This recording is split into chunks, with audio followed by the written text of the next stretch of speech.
안녕하세요. 훌륭서비스입니다. 요즘 한절기라 에, 감기나 이런 어떤 것으로 인해 가지고 고생하시는 분들이 많더라고요.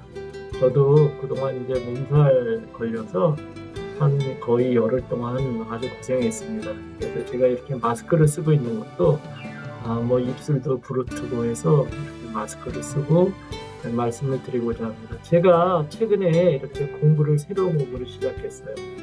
그동안 이제 뭐 여러 가지 공부를 했는데 뭐 이렇게 뚜렷한 성과는 내지 못하지만 아무튼 한번 공부를 시작하면은 뭐 길게는 뭐 한 3년, 뭐 짧게는 뭐 1년 이런 식으로 해서 어느 정도 그래도 약간의 성과를 가지면서 이렇게 이것저것 공부를 했는데 최근에는 이 사주라는 것, 좀 명리학을 접하게 됐습니다. 그래서 이 명리학을 공부를 하다 보니까 이게 저한테도 적성에 맞는 것 같고 그래서 이제 공부를 시작했는데 제가 이제 이런 명리를 접한 이유가 있어요. 그 이유를 말씀드리면은 일단은 저의 사주를 내 스스로 한번 풀어보자 배워서 그래서 이제 제목도 사주로 풀어쓰는 인생 이야기가 되는 거예요.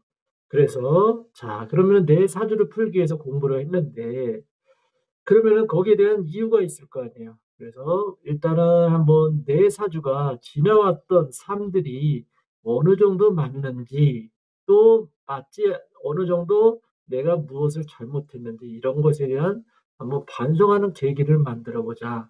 그런데 그 반성하는 계기는 바로 뭐냐면 이 명사주팔자가 이 명리가 우리가 이제 그 분석하는 해석하는 관점에서 보면은 되게 나와 같은 둘러싸고 있는 육친의 관계, 그 다음에 나의 본성, 심리, 이러한 것, 그 다음에 내가 사회에서 살아가는 때 어떤 관점, 이런 부분에 대해서 이 명리를 학을 통해서 그 부분을 어느 정도 파악할 수 있다는 겁니다. 그래서 이제 그런 부분에 대한 지나온 삶을 되돌아보는 것. 그 다음에 이제 제가 이 명리를 공부하다 보니까 이 제4주 팔자가 이 명리학에 결국 들어올 수밖에 없는 그런 사주팔자라는 그런 이제 명리, 역술인 이런 분들의 이야기를 듣고 그런가. 그래서 내가 처음에 공부를 시작을 하고 나서 지금까지 그래도 꾸준히 할 수 있었던 것은 아마 그런 어떤 나의 적성, 기질이 있기 때문인가 아닌가 하는 그런 생각이 듭니다. 그런데 조금 이제 그 부분에 대해서는 천천히 맞는지 안 맞는지는 이제 말씀을 드리고자 하고요. 그래서 결국은 최종적으로는 인생 이막을 살아가는데 새로운 것에 대한 도전 중에 하나라고 봅니다. 제가 이제 뭐 유튜브도 하고 그다음에 그전에는 뭐 댄스도 배우고 뭐 등등등등 했었는데 이것도 그 일종의 하나다. 그러다 공부를 하다 보니까 사주를 공부하면서 좋은 점을 깨달았어요. 그게 바로 뭐냐면은 내 삶은 결국 내가 책임을 져야 된다. 우리가 흔히 잘 되면 내 탓이요, 못 되면 조상 탓이라는 그런 옛말도 있잖아요. 그 다음에 이제 이런 부분이 결국 그것이 아니다. 결국 내가 내 삶을 살아가면서 내가 결정하고 내가 그 부분에 대해서 책임을 져야 할 이유와 필요가 있다. 것을 이제 깨닫게 되었습니다. 결국은 이것은 나의 지금의 현실과 마찬가지죠. 그래서 현실을 내가 어떤 놓여 있는 위치, 포지션 이런 것을 인식하게 됐고, 그 다음에 이제 더 나아가서는 이 사주팔자가 본인의 그 사람의 길과 흉이 언제 들어오는지 이런 부분을 알고 그 부분에 대해서 이렇게 미리 알려주면 그런 기둥에 대한 대처 능력이 이렇게 생기잖아요. 그래서 이제 그런 부분에 대해서도 이렇게 공부를 하면 알 수 있겠다. 이런 부분. 그 다음에 이제 나의 입장에서 보는 것과 삶이 상대방의 입장에서 볼 때 그게 틀리잖아요. 내가 보는 관점과 상대방이 보는 관점. 그래서 결국 사주팔자를 공부하다 보면은 나의 본성이나 상대방의 본성을 통해서 그 사람이 왜 그런 행동을 했는지에 대한 타인에 대한 이해력이 생긴다는 겁니다.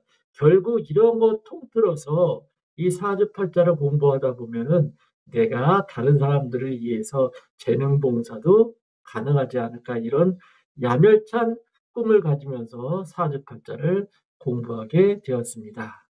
자, 그러면은 사주팔자를 이제 제가 어떻게 공부를 했는지 일단 사주팔자가 좀 약간 이론적으로 공부를 해야 내 사주도 풀 수가 있어요. 그냥 뭐 이 흔히 사주팔자에서 만세력 같은 데 보고 또는 뭐 사주팔자 인터넷 사주팔자 보면은 나의 어떤 뭐 정보를 갖다 넣어주면은 쭉 해서 풀어주는데 그 부분이 꽤나 이렇게 좀 막연하더라고요. 이렇게 딱 집어주는 부분이 없고 또 잘못 만나면은 괜히 이제 뭐 부적을 쓴다 뭐 해가지고 많은 돈을 요구당할 수도 있고 또 그것이 이제 맞는지 안 맞는지도 모르고 실제적으로 제가 사주팔자를 명리학을 공부하다 보니까 이런 부분에 대해서 명리학자들이와 역술인 즉 뭐 이제 무업을 하시는 분들이죠.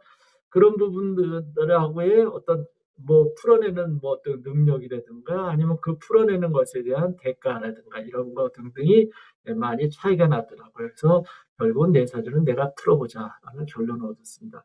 자, 우리가 이제 이 우주 만물이 있는데 인간도 그 우주 만물 중에 하나의 작은 물체에 지나지 않잖아요. 그래서 우주 만물은 모든 것이 이제 음양으로 이루어졌다. 그래서 이제 음양의 위치를 보면은 우주 만물을 만들어내는 상반된 성질의 두 가지 기운을 음양이라고 한다. 그러면 이제 어떤 것이 음양으로 이루어지는지 우선 우주에는 자연이 있죠. 그 다음에 사람도 있고, 그 다음에 이제 우리가 이제 뭐 동서남북 방향이 있죠. 뭐 계절이 있죠. 뭐 이런 부분 모든 것이 음과 양으로 존재한다는 겁니다. 예를 들면은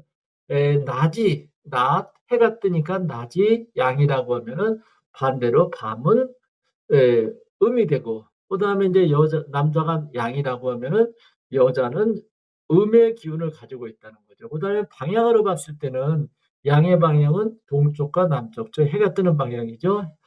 그 다음에 서쪽과 북쪽은 음의 기운이다. 이런 식으로 뭐 아침, 저녁, 그 다음에 정신과 육체, 그 다음에 상하 이런 뜻이 모든 우주 만물은 양과 음의 기운으로 만들어져 있다. 이것이 결국은 나의 사주팔자도 양과 음으로 이루어져 있는데 그런 양과 음의 균형, 조화를 추구하기 위해서 이렇게 어떤 뭐 길과 흉이 들어오기도 하고 이렇답니다. 그래서 이제 그러한 부분을 내가 양의 기운이 많은 사람 같으면은 음의 기운을 찾아서 쫓으려고 하고 그다음에 내가 음의 기운이 많다고 하면은 반대로 양의 기운을 찾아서 하는데 예를 들면은 내가 양의 기운이 많은 사람인데 간지 뭐 우리가 이제 육식갑자 보면은 해마다 그 띠가 달리 들어오잖아요. 그러면은 내가 양의 기운이 많은데 또 양의 기운에 해가 들어오면은 양이 더 많아지는 거잖아요. 그러면은 이럴 때는 좋은 게 아니라 흉으로 다가온다. 그래서 그런 어떤 음양의 이치는 균형과 조화를 위해서 이렇게 존재를 한다. 그렇게 움직인다. 즉 기운이 그와 같이 움직인다는 그런 것을 말씀을 드립니다.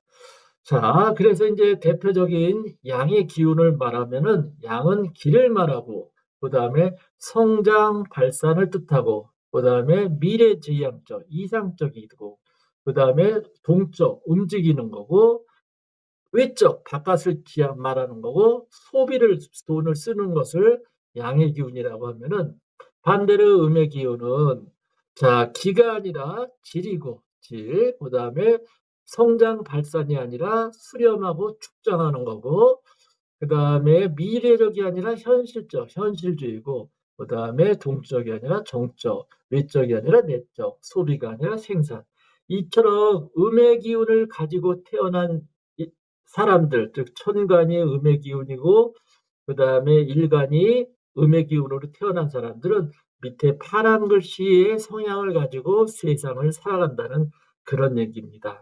어떻게 뭐 이해가 가시는지 모르겠습니다만 아무튼 좀 보면은 어려울 텐데 이런 거 하나의 어려운 것에 좀 이해가 되면은 그 다음 단계에 풀어가는 것이 재미가 있더라고요. 자, 오늘은 그래서 제가 사주를 공부하는 이유와 그다음에 음양의 이치가 있다는 것만 이렇게 말씀을 드리고 다음에는 자 오행의 이치, 그다음에 약간의 이제 이론적인 것을 말씀을 드린 다음에 이제 저의 이제 사주를 넣고 풀면서 제가 과연 과거에는 어떤 일이 있었고 그것이 어떻게 해결됐는지 그것을 사주의 팔자에 들어오는 어떤 길과 흉과 연관지어서 말씀을 드리고자 합니다. 어설픈 뭐 배움을 여러분들한테 나눈다는 것은 이렇게 좀 약간 무리할 수도 있고 또 부끄러울 수도 있는데 우리가 이제 학생들이 뭐 이렇게 발표를 시키면은 학생들 나름대로의 발표하는 것이 수준이 아주 훌륭할 때도 있지만 떨어질 때도 있어요. 그러면은 이제 우리 아이들을 가르치는 입장에서는 그런 아이들, 떨어지는 아이들한테도 너 못했다 이러는 게 아니라 그래 너 열심히 잘했네. 조금 이것만 보완을 하면 아주 훌륭하게 잘할 수 있을 거야. 이렇게 용기를 북돋워주는 지혜가 온 사람이 필요하다는 겁니다. 그래서 자 오늘은 이렇게 첫 번째 시간으로 예, 제가 사주 공부를 하는 내용들을 말씀드렸습니다. 감사합니다.